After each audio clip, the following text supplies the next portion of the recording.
Когато две неща, които нямат връзка помежду си съвпадат, това е синхроничност. Карл Юнг въвежда понятието. Нещата могат да си съвпадат буквално или по смисъл. Когато не си виждал кадуца в София и за един ден видиш две, синхроничност. Това е когато мислиш за някоя песен и след това случайно я чуеш от някъде. Или се сещаш за стар приятел, който не си чувал от години и той ти позвани.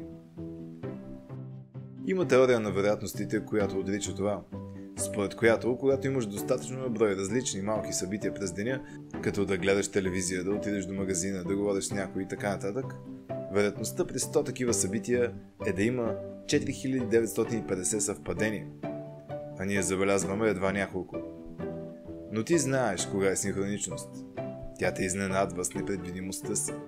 Например, снимаш тази птица и по-късно същата вечер, докато гледаш сериал, тя изкача такава: "Какво става, маняк?" Синхроничност.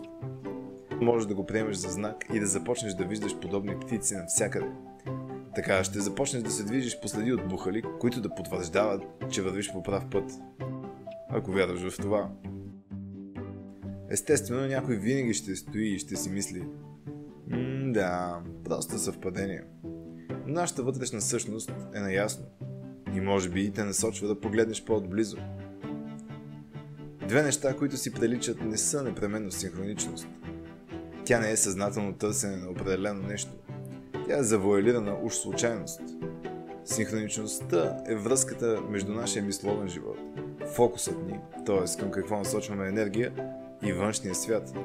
Всяко нещо, върху което насочим и задържим фокуса си, ще остави своя отпечатък в нашето подсъзнание и ще се дублира в заобикалящата ни среда. Това показва, че ние държим управлението на нашия живот. Защото осъзнаваме или не, ние постоянно комуникираме със себе си и излъчваме нашата проекция навън. И синхроничността е обратната връзка, която получаваме от света.